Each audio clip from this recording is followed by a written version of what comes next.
Hi, and welcome to Conscious Creating Life Coaching. Today I have 3 things that emotionally strong people do, and maybe you can too. I mean, if you're not doing them already. Stay tuned.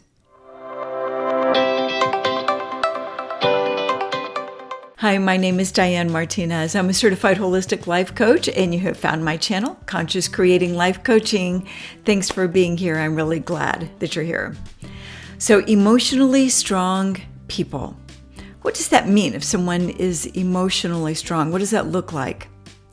To me, that indicates somebody who has a good sense of resilience, someone who isn't just, knocked around by life, who isn't up and down, who isn't deeply affected by the chaos in the world around them.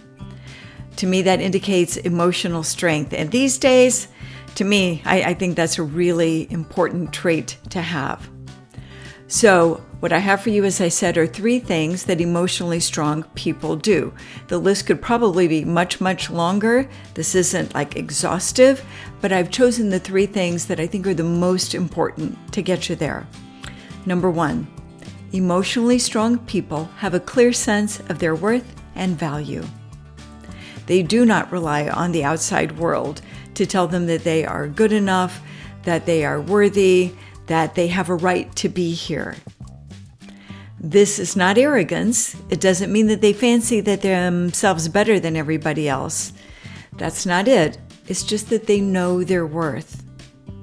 When you know your worth, when you know you are whole and complete, that you have a right to be here in this world, to take up space, to have a voice, then that just gives you this calm center from which you live your life.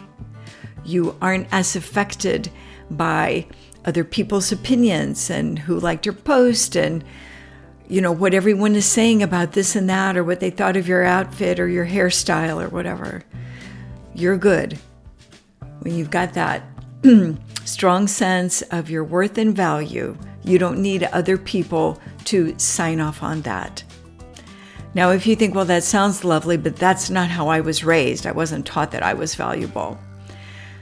Many of my clients have that experience, and I think people just in general have that experience, that they feel like they have to earn their good. And if that's you, know that it can be done, because you are whole and worthy and complete as you are. So this isn't something new you have to create. It's just something you have to come back to and remember. There are many different resources to help you do that. Perhaps you want to work with a coach like me to help you cultivate that strong sense of worth and value. Or maybe you'd like to read some books, something as simple as The 4 Agreements by Don Miguel Ruiz, or something as massive as A Course in Miracles. And there are many options in between. But know that you can cultivate that strong sense of worth and value so you are not so deeply affected by other people's opinions and thoughts. It's just much better to have that, cultivate that if you can. The second thing emotionally strong people do is they rely on their own guidance for making decisions. Do you ever feel like you just can't make a decision by yourself? You have to ask, should I buy this sweater or that one? Or should I go this place or that? Should I take this offer? Should I not take this offer? What should I name my dog? If you are not emotionally strong, you have to ask other people's opinion on almost everything. Emotionally strong people know that within them there is this inner GPS, you can call it, where they know their own worth and they are able to tap into that GPS to get some guidance. Just like the first, knowing your worth and value can be cultivated, this too, because we all have that inner GPS, that guidance that can tell us whether you want to call it your higher self or your pilot light or source or whatever. It doesn't matter the name that you give it, but there is a place within you where you can go to for guidance, where it will help you choose those things, big and small, so that you can make decisions that are right for you. Because here's the thing, when you're asking other people all the time for their opinion, what they're giving you is their opinion. That's all they can give you. But even if they love you, know that that is colored by their pain, their experience, their fears, their ideas about what you should be doing. Sometimes that's great advice, but many times even if it's well-intentioned, it's not spot on for you. When you use your own inner GPS, it will be spot on for you. Now, how you cultivate that is just by practice asking. What would be the best outfit for me to wear to work today? What would be the best route to take? What's the healthiest breakfast I can have that I have on hand here? Should I attend that party? Which friend should I ask to come with me to the movie or whatever? The more you ask those little questions and just feel for guidance, you will get those gentle nudges. The more you ask, the more you listen, the more readily you hear that guidance. So that's the second thing emotionally strong people do, is they rely on their own inner guidance for decisions, both big and small. The third thing that emotionally strong people do is they readily forgive themselves and others.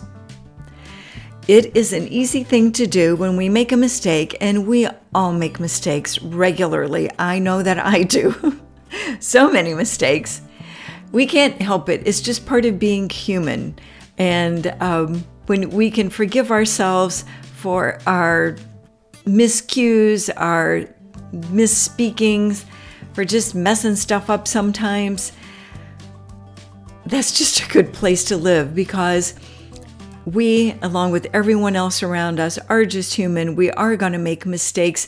And when we can forgive and move beyond it, then we can get back to that sense of peace. Some people feel like they need to continually beat themselves up. Oh, I can't believe I was so stupid. I can't believe I said that. And we just harangue ourselves, beating ourselves up for what we did do, what we didn't do, blaming other people for what they did or what they didn't do. They let me down. I needed them and they weren't there. Or I can't believe they did that to me, or whatever. People are people. I don't think that's going to change anytime soon. And the more readily we can forgive ourselves, recognize that was the best I could do in the moment, it's okay, moving on. Or if you're really like in a more evolved state, you can ask yourself, what did I learn from that? How can I go forward wiser? That's a great thing to ask. But just to be able to forgive yourself. That was what I was able to do in the moment. It's okay.